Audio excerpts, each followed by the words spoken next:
मित्रों, मेरा सौभाग्य है कि मैं कल आया और कल राज्य का बजट था और मुझे खुशी है कि राज्य का बजट भी सर्वाधिक बजट रहा, लगभग 3 लाख करोड़ का।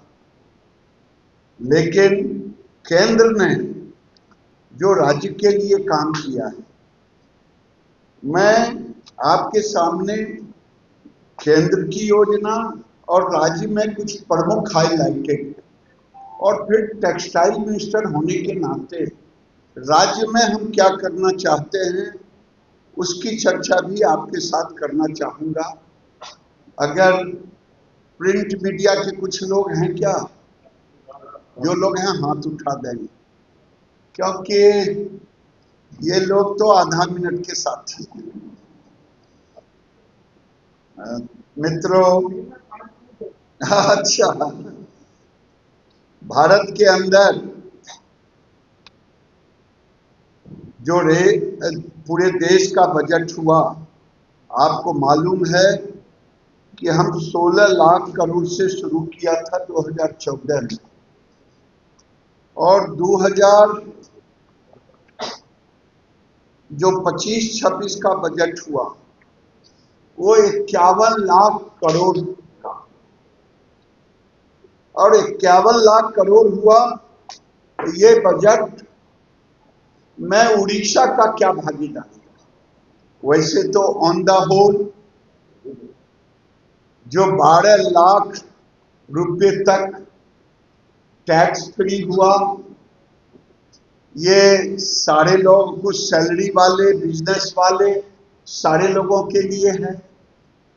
जो ये किसानों को क्रेडिट कार्ड में 3 लाख से 5 लाख रुपया दिया गया, ये पूरे देश, उड़ीसा सहित पूरे देश का है। ऐसे और कई योजना। लेकिन मैं ग्रामीण क्षेत्र में पहले मंत्री था, ग्रामीण विकास और पंचायती राज। मैं वहां से शुरू करूंगा कि प्रधानमंत्री आवास योजना ग्रामीण में अगर कहूं तो आज 29 लाख हमने घरों को पूरा ही नहीं किया, बल्कि एलोकेशन के साथ दिया, और 3,176 शहरों के लिए स्वीकृत की गई। और ये बजट केवल 25-26 का बजट नहीं है, बल्कि नरेंद्र मोदी के सरकार का 10 साल का रिपोर्ट कार्ड भी है। तो हमने प्रधानमंत्री सड़क योजना में लगभग 41,000 किलोमीटर से ज्यादा सड़कें इस राज्य में बनाने का काम किया। जल जीवन मिशन में 71% घरों को हमने व्यवस्थित करने का काम किया, और सौभाग्य योजना के तहत बिजली आपूर्ति की, और जनमन, ये जनमन योजना मेरा सौभाग्य था और है कि मैं उस समय ग्रामीण विकास मंत्री के रूप में काम कर रहा था। कोई बात नहीं, आवाज जा रही है ना कि थोड़ा और तेज करूं? तो जनमन योजना जो उड़ीसा की 24% आबादी, कई ऐसे गांव जिन गांवों तक आवागमन, रोशनी, घर कुछ नहीं, इस 24% को भी हमने स्वीकृति दी है। और दूसरी सबसे बड़ी बात है, अगर मैं आपको कहूं कि स्वास्थ्य सबसे बड़ा यहाँ का देश का है, और उसमें आयुष्मान भारत जो हम 10 लाख और 5 लाख हम लोगों को देते हैं इलाज के लिए, ये दुनिया का सबसे बड़ा सोशल सिक्योरिटी है। क्योंकि अगर कोई घर किसान मजदूर बीमार पड़ जाए, वो पूरी जिंदगी कर्ज से डूब जाता है। प्रधानमंत्री ने इसे टारगेट लिया, और आपको मालूम है कि इंफ्रास्ट्रक्चर पर हमने सबसे ज्यादा जोर दिया। आज मेडिकल कॉलेज, पहले यहाँ केवल 3 था, नरेंद्र मोदी की सरकार आने के बाद 7 मेडिकल कॉलेज हमने 10 साल में बनाया। और वही नहीं, अब ये भी आपके सामने कह रहा हूं कि हर डिस्ट्रिक्ट में आने वाले 5 साल में एक मेडिकल कॉलेज अवस्थित होगा। ये सरकार की योजना है। और एक सबसे बड़ी है, हम बिहार, बंगाल, उड़ीसा में कैंसर की बढ़त है।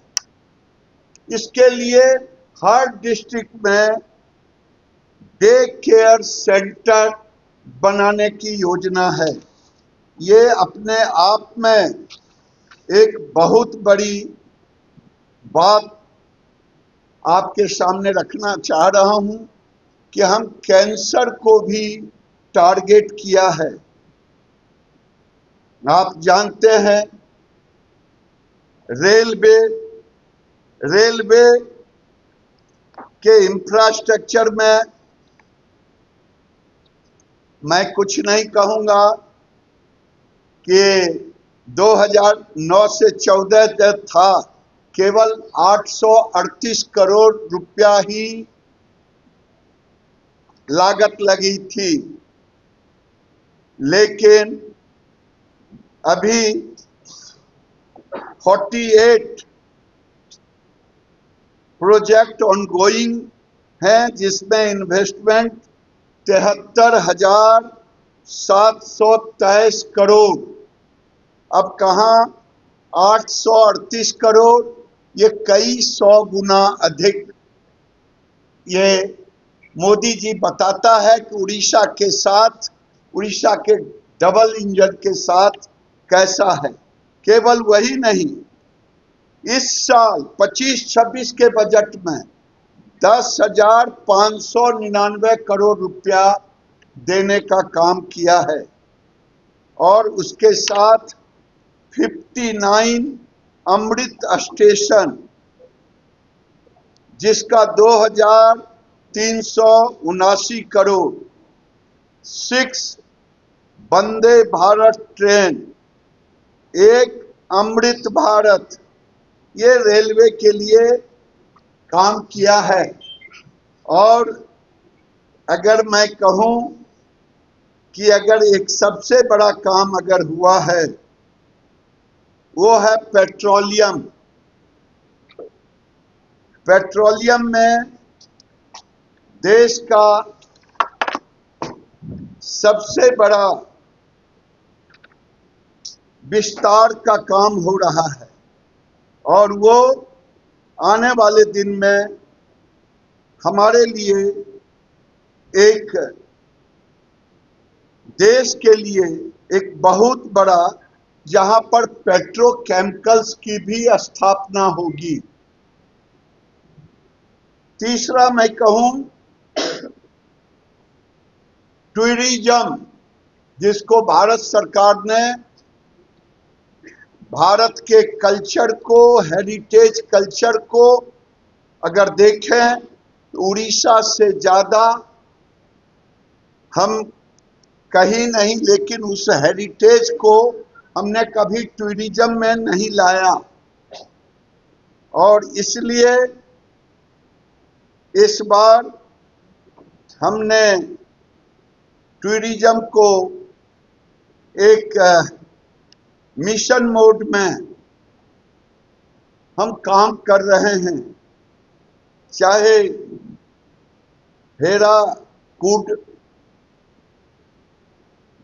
महान नदी महाद्वीप टूरिज्म डेवलपमेंट, ये रिवर से जुड़ा है। यहाँ एक बहुत बड़ा रिवर फ्रंट बनेंगे। उसके बाद सतकोशिया टाइगर रिजर्व, इसका भी डेवलपिंग करेंगे।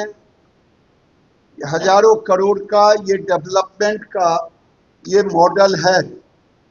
मैं प्रोक्योरमेंट पर कुछ नहीं कहूँगा, मैं इस सरकार को भी धन्यवाद दूंगा कि इन्होंने जो इस बार एग्रीकल्चर के बढ़ोतरी में रखा है, ये सबसे बड़ा काम किया है। भारत सरकार ने एग्रीकल्चर के साथ इनका अलॉटमेंट 70 लाख मैट्रिक टन कर दिया है। ये जो भी खरीदेंगे भारत सरकार खरीदी उसको लेगी, क्योंकि ये देश के सबसे बड़े सरप्लस स्टेट माने जाते हैं। और आने वाले दिन में शिक्षा के क्षेत्र में भी बहुत बड़ा काम हुआ है। चाहे वो हर स्कूल में अटल इनोवेशन सेंटर हो, चाहे पीएम श्री हो, आईआईटी का विस्तार हो, ये सारे चीज उड़ीसा में लिए गए हैं। चाहे देश के अंदर अगर 50,000 अटल ड्रिंकिंग लैब स्थापित किए जाएंगे, उसमें उड़ीसा में लगभग 1000 स्कूल को इसमें लिया जाएगा। ये बहुत बड़ी बात है। मैं भारत नेट प्रोजेक्ट में सारे ग्रामीण स्कूलों को, सेकेंडरी स्कूलों को कवर किया जाएगा। सरकार हम सारे चीजों को शिक्षा से लेकर के टेलीकम्युनिकेशन तक में, पहले टेलीकम्युनिकेशन को, स्किलिंग को हमने एक बड़ा मेजर स्टेक के रूप में लिया है, क्योंकि स्किलिंग के बगैर कुछ भी नहीं। क्रेडिट कार्ड मैंने पहले ही कहा, और आप ये देखें 25,000 करोड़ का एक कॉर्पस फंड हमने कोस्टल एरिया के लिए बनाया है पूरे देश में। उसमें मैरीटाइम डेवलपमेंट फंड के रूप में जो उड़ीसा में इसका बंदरगाह को विकास करना, और सबसे बड़ी बात उड़ान। अभी आपके ध्यान में होगा कि मोदी जी के पहले इस राज्य में कितने एयरपोर्ट थे। आज अभी 3 हैं, कितने हैं? 5 है। अभी 5 एयरपोर्ट हैं, और उम्मीद आप करें कि आने वाले दिन में जो हम 120 नए डेस्टिनेशन मॉडिफिकेशन उड़ान स्कीम में लेंगे, उसमें संबलपुर डिस्ट्रिक्ट भी आएगा, हो सकता है ढेंकानाल डिस्ट्रिक्ट भी आएगा, मयूरभंज भी आ सकता है, गंजम भी आ सकता है, क्योंझर ये भी आ सकता है। नए जो कनेक्टिविटी होगा, इसमें कम से कम 5-6 और बनेंगे। अब जहां तक मेरा डिपार्टमेंट है, मैं आपसे, मेरे डिपार्टमेंट में कॉटन आता, सिल्क आता, हैंडलूम आता, जूट आता। अभी 132 मैट्रिक टन सिल्क का उत्पादन हो रहा है, लेकिन ये उसमें 131 मैट्रिक टन केवल तसर का है। भारत सरकार ने राज्य सरकार चीफ सेक्रेटरी के साथ हमने तय किया है कि इस राज्य को हम तसर स्टेट, सिल्क स्टेट घोषित करेंगे। सिल्क स्टेट घोषित करने का मतलब है कि आने वाले दिन में ये सबसे बड़ा उत्पादक बनेंगे और दुनिया में भारत सबसे बड़ा सिल्क उत्पादक होगा। केवल तसर को ही नहीं, बल्कि आप जानते हैं मालवरी सिल्क का नाम अभी कर्नाटक सबसे बड़ा है। मालवरी सिल्क की भी यहाँ हब बनाएंगे, एडी सिल्क का भी हब बनाएंगे। राज्य सरकार के साथ भारत सरकार मिलकर के सिल्क बोर्ड के साथ इसको हम हब बनाएंगे और इसके साथ टेक्सटाइल में, टेक्सटाइल पार्क के रूप में तो डेवलप होगा ही, लेकिन अगर मैं कहूं कि अभी 4-5 इंडस्ट्री आए हैं। अभी मैं कल गया था शाही एक्सपोर्टर के यहाँ, 5000 लोग वहां काम कर रहे हैं। जब हमने तय किया है कि आने वाले दिन में 5 जिलों को चिन्हित करूंगा राज्य सरकार से मिलकर के, और उन जिलों में टेक्सटाइल सेक्टर को, जहां रूरल ग्रामीण, चाहे आदिवासी को सेक्टर हो या नॉन आदिवासी सेक्टर हो, राज्य सरकार के साथ मिलकर के, और अभी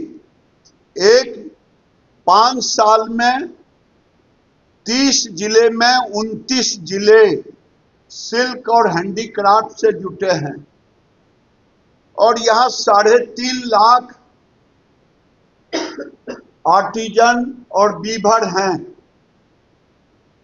मैं जब बात कर रहा था अधिकारियों से तो कहा कि 30 डिस्ट्रिक्ट में 29 डिस्ट्रिक्ट है जहां हैंडलूम वीवर है, और हमने आज तय किया है एक डिस्ट्रिक्ट को राज्य सरकार चिन्हित करेगी, उसको मार्केट लिंक करके टूरिज्म के साथ भी जोड़ेंगे, और उस जिले के अंदर जितने वीवर होंगे, जितने हैंडीक्राफ्ट के आर्टिजन होंगे, सबके इनकम को भी बढ़ाएंगे, और केंद्र और राज्य मिलकर के उनकी आमदनी कैसे प्रति व्यक्ति 20 से 25 हजार रुपया हो प्रति, ये मेरा मिशन है। ये मई में टारगेट है। पहले जिला का हम उद्घाटन राज्य सरकार करेगी। वैसे आप देखेंगे तो हम अभी तक जो कहा कि 51 लाख करोड़ का बजट है, उसमें भारत को आप सुनते सुनते आपके कान में लगता होगा पुरानी चीज कहेंगे, हम देश को 5वें स्थान पर ले जाने का काम किया। वही नहीं, एफडीआई जो $304 बिलियन था, वो आज $700 बिलियन पर आ गया। ये घटता और बढ़ता है, पीछे घटा फिर बढ़ा। विदेशी मुद्रा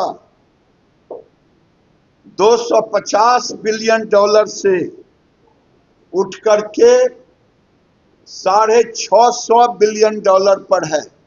आपको मालूम होना चाहिए देश में एक बार भारत का सोना बिक्री हुआ था विदेशी मुद्रा के नहीं रहने से, और भारत की सरकार नरेंद्र मोदी जी के नेतृत्व में हम विदेशी मुद्रा को भी लगभग 3 गुना स्तर पर, 2.5 गुना स्तर पर उठा के ले जाने का काम किया है।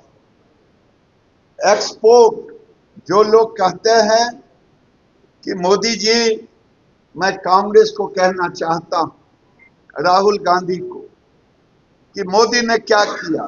मोदी ने 19 लाख करोड़ का एक्सपोर्ट था, जो आज 80 लाख करोड़ से ऊपर चला गया। ये मेरे कहने से नहीं, ये आंकड़े पब्लिक के लिए नेट पर है। ये बताता है कि देश में किस तरह से काम हुआ है। बाइंग कैपेसिटी रूलर था 1700 रुपया, आज 5000 रुपया हो गया। शहरी था 2500 रुपया परचेजिंग, बाइंग परचेजिंग कैपेसिटी, आज हो गया 7500। ये बताता है कि पूरी दुनिया की इकोनॉमी या तो अस्थिर रहा या फिर तो माइनस में गया। भारत की इकोनॉमी कभी माइनस में नहीं गया, बढ़ता ही रहा। और वही नहीं, आज अगर इनकम टैक्स पेयर को भी हमने बढ़ाने का काम किया है 3.2 से 9 करोड़ से ऊपर। जीएसटी में भी हमने वही किया। आपको बताते हुए खुशी हो रही है, इन सब चीजों से हमने घर बनाया। पूरे 29 साल में कांग्रेस की सरकार ने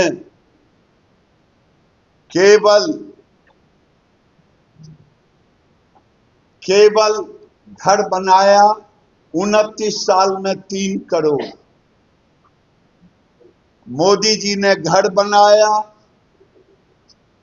10 साल में 4 करोड़ और 3 करोड़ अभी और दिया है।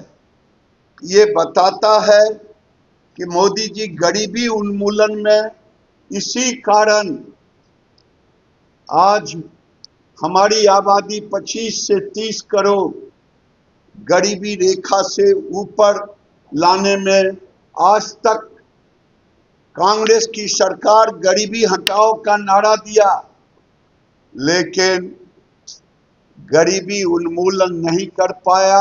आज हम 30 करोड़ लोगों को गरीबी से ऊपर लाने का काम किया है।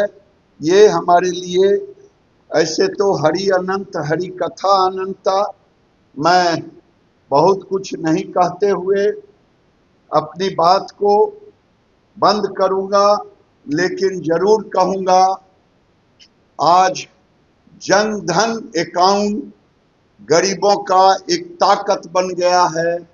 प्रधानमंत्री मोदी जी ने जन धन अकाउंट में 40 लाख करोड़ से ऊपर डायरेक्ट पैसे गए। राजीव गांधी कहते थे 1 रुपया भेजता हूं 15 पैसा। मोदी जी 1 रुपया भेजते हैं तो 1 रुपया जाता है। जो लोग हंसते थे जनधन अकाउंट में, आज 3 लाख करोड़ इसके कारण जो जाते थे करप्शन में, वो बचाने का काम किया है। मैं अपनी बात को यहीं विराम देता हूं।